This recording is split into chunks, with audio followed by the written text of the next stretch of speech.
I don't know who you are, by the way. I hope you know that. And this is somebody, I follow you, I live for you. I still don't know who you are as a person. Normani Corday, formerly known as 1/5 of former girl group Fifth Harmony, has had these internet streets buzzing ever since she dropped her first ever solo debut single, Motivation, back in August of 2019 and dipped like a thief in the night. Despite being a top 40 single, it failed to break into the top 10 of the Billboard Top 100 chart. While in the group Fifth Harmony, it was obvious that Normani could outdance the other girlies, and was often pushed to the forefront during their breakdown dance numbers. Despite her alluring stage persona, she was still very much underrepresented in the group and was often overlooked in favor of other group members. But her fantastic dance skills, bomb stage presence, and pretty brown skin made everyone stop and stare when she flew away from her girl group nest to pursue a solo career. She appeared on songs like Love Lies with singer Khalid, which became a top 10 Billboard hit, and featured on Sam Smith's Dancing with the Stranger, as well as creating a couple of EPs and appearing on ABC's Dancing with the Stars. The public got a taste of Normani's artistry before truly venturing out on her own. As we know, the industry isn't exactly what I call brown girl friendly, and Normani, being a black woman of a darker complexion, was a huge deal to not only her fans, but to anyone wanting to see more brown skin representation, not to take away from her many talents. Not only that, people, more specifically Gen Z and younger millennial stans, so desperately wanted an all-around, top-notch performer similar to the likes of Beyonce and Janet Jackson for their own generation. When Motivation was released, it seemed like Normani was on top of the world and was destined to be our next it-pop diva. Her performance at the 2019 VMAs was deemed the best performance of the night, and it seemed as if everybody and their cousins wanted to see Normani win. But that seems to have all changed in just a short span of 2 years. Normani went from being the potential next big international superstar with all eyes on her to a transitioning has-been. So what exactly happened in just 2 years that made people want to jump ship? From label trouble, cancer scares, and queerbaiting? There's a lot to unpack here, and before the Normani Nation jumps down my throat, please hear me out. No one is coming for your girl, just stick with me, okay? Back in 2012, at just 16 years old, Normani would get her big break on the American version of Fox's The X Factor, auditioning with Aretha Franklin's song Chain of Fools. Although she impressed the judges, especially Simon, she didn't make it past the boot camp rounds, but lucked up when she was placed in a group with 4 other girls that later went by Fifth Harmony. Despite coming in second place in the overall competition, the girls went on to have a pretty successful career, garnering a fan base and releasing hits like Miss Moving On, Boss, Worth It, and Work From Home. It wasn't until 2016 when group member Camila Cabello decided to leave the group to pursue a solo career, and the remaining quartet knew it would be the beginning to the end. Surviving only a year after Cabello's departure, the rest of the girls decided to call it quits to pursue solo work themselves, seeing how successful Camila's turned out. Word on the street was that their record label, Epic Records, favored Camila over the other girls, which led to tension within the group, but more on that in another video. Normani would get her toes wet when she stepped on the scene with Khalid for Love Lies that was used on the Love Simon soundtrack. In the accompanying music video, Normani got the chance to show off some of her dance skills and got the opportunity to do the same in her next big feature with Sam Smith. She'd be given the opportunity of a lifetime to perform a tribute for Janet Jackson in front of Janet herself, getting a stamp of approval from her and even Beyonce. Her first ever debut album, an R&B track titled Waves, achieved mild mainstream success when released back in late of 2018. And to further promote the single, she performed on The Late Show starring Jimmy Fallon, and did pretty well if I do say so myself. The Billboard Music Awards would be the first time that we got to witness Normani perform apart from her former group members. The audience was impressed to say the least, and she even left boy group BTS with their jaws wide open. It was announced in November of 2018 that Normani would be joining Ariana Grande for her Sweetener World Tour as an opening act.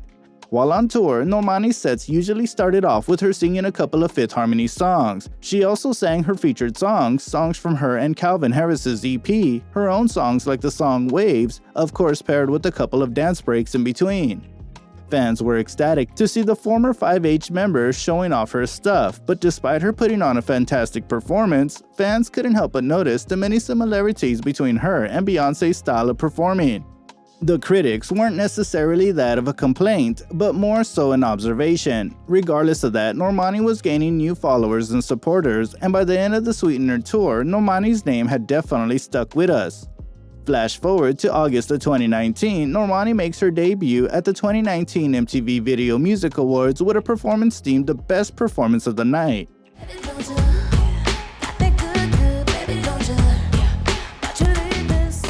With purple and white Y2K, MySpace glitter, basketball court aesthetic was an attention grabber, and Normani's fly dance moves, paired with her even-toned and fit body, really got the crowd going, and by the end of the performance, it was safe to say that Normani was for sure a force to be reckoned with. This was it, this was her time, and she was the moment. She was gonna be everywhere, performing at every award and talk show, and she was going to be a household name, similar to Beyonce, right? Well, not exactly. Fans noticed that during her VMA performance, the backing audio was slightly delayed, making Normani appear to be lip-syncing and throwing the first 15 seconds off a bit. After her first big award show performance, she'd perform her top 40 hit at the YouTube Streamy Awards. Yeah, you hear correct. But after that, the motivation singer didn't seem to appear, well, anywhere else. In early 2020, she made an appearance alongside rapper Megan Thee Stallion for the NBA AT&T pregame. Technical difficulties during Normani's set once again interfered with her performance, and Twitter was quick to point out the technical mishaps.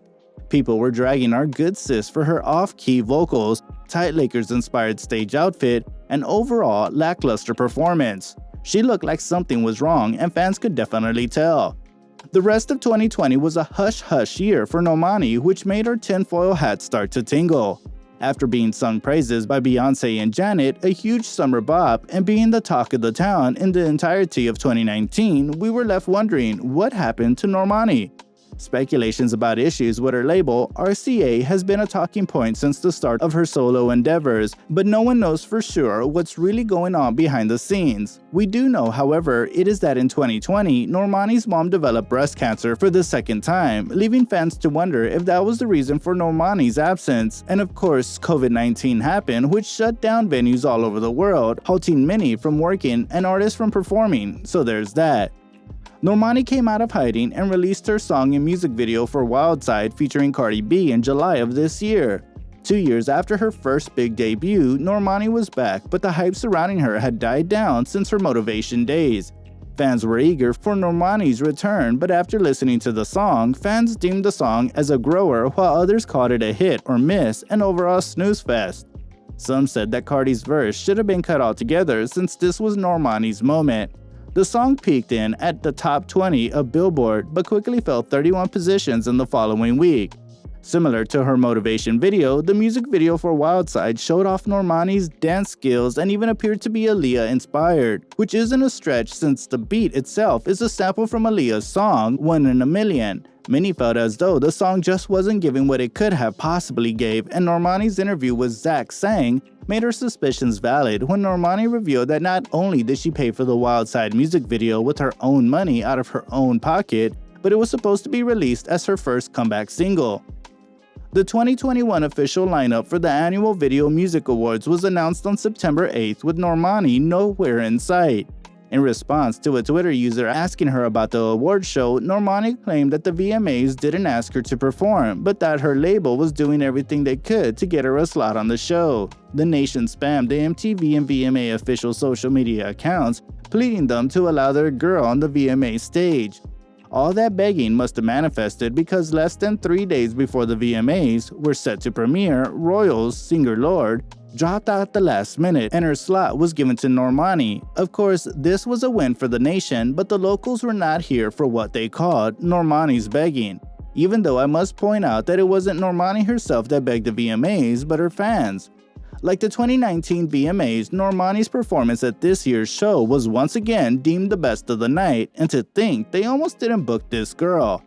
Coming out in a silver fit, she performed her Wild Side number and turned up the heat with a nod to Janet Jackson's Would You Mind stage stint by bringing out Tiana Taylor and giving her something sorta like a lap dance. In true PC culture, the VMAs didn't get the chance to even end the show before folks started accusing Normani of queerbaiting. For those of you who don't know what exactly queerbaiting is, It's basically pretending to be gay for entertainment purposes when you're actually not. Despite her performance once again being held as the best of the night, something yet again was missing, but no one could quite put their finger on what exactly that something is, so here's my take. Normani is lacking artist identity. Despite the cute little songs she puts out here and there, she hasn't exactly built herself up catalog-wise. Similar to the likes of Tinashe, who was also signed to RCA, talent alone just isn't cutting it nowadays.